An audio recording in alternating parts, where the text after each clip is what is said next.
Hi kids, it's Ms. Sherm here, and today I'm going to talk to you about your school email account. Now, you've had your email account since you became a Altoona School District student, but today I'm just going to refresh you on how to access your email, how to write an email, and what you should use your email for and what you shouldn't use your email for. So let's take a look at how first you access your email. After you log on to your Chromebook, you should see your desktop look semi-plain like such. On the bottom left-hand corner, you will see some different icons. And one of those icons is like a little envelope, looks like a little piece of mail. It's usually about the second or third icon over from the left. If you hover your mouse over it, it actually pops up a word that says Gmail. So we're going to go ahead and just click it once. We only need to click it once, and it will pop up your email account. Now, your email will show your inbox right away. Now, in your inbox, you may have things that you've read before or new emails. Right now, if you look at my email inbox, you can see that I have several emails that I've already read, but I also have 7 new, okay? So how do I know that? Well, there's a couple different ways.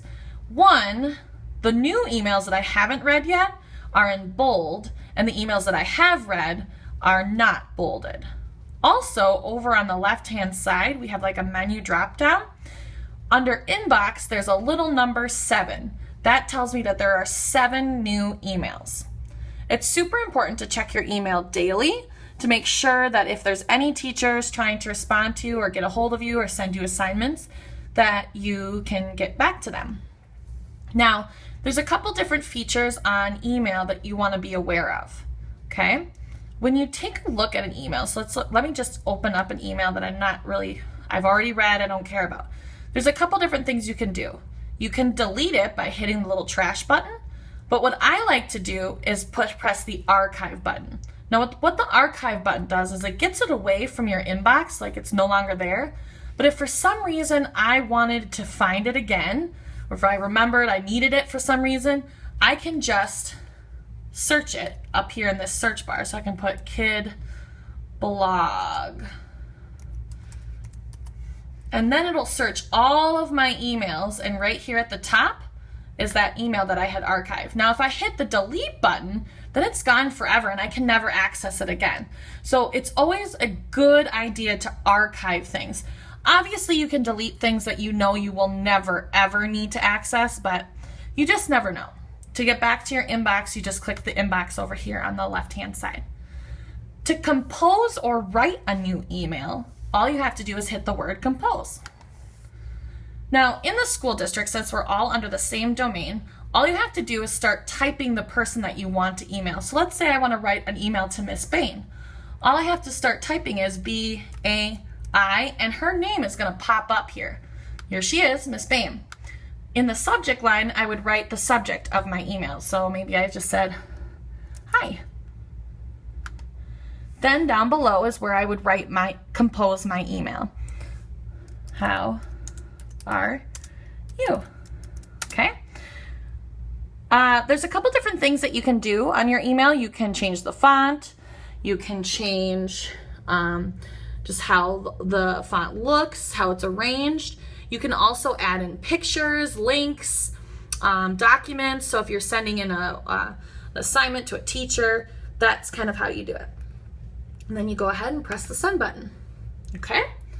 Now, there's a couple things that you want to remember when you're using school email. Remember that this email address is for school only. So things that you would write about in your personal life, you should have your own personal account for, such as Facebook, after school plans, gaming, parent communication.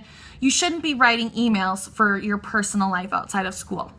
Emailing should be between you and a teacher, or maybe you and a partner discussing different things that you need to get done for a group project. It's also really important for you to remember that every single thing that you type using this email address even if you're at home, we can have access to that. So you want to really make sure that what you're writing is for school use and is appropriate. Also, it's really important that at some point you may notice that if you log on to your Gmail, others who are also logged on may pop up. It's important to know that although GChat is a really cool feature, it's not something that we're going to use here at school for 4th and 5th graders. Again, if you have your own Gmail account at home and both of your friends have it, great. It's a great tool to communicate with each other. But again, at school, not appropriate. And so if you are using GChat or using email inappropriately, that is something that could take away your license to learn. Remember that all of you signed the technology agreement, and breaking any of those kinds of procedures or rules can have the consequence of losing your ability to use the technology. If you have any questions, it's always perfect and always great idea to ask a teacher before you do something, or if you do something that you think may or not have broken the agreement, check with your teacher.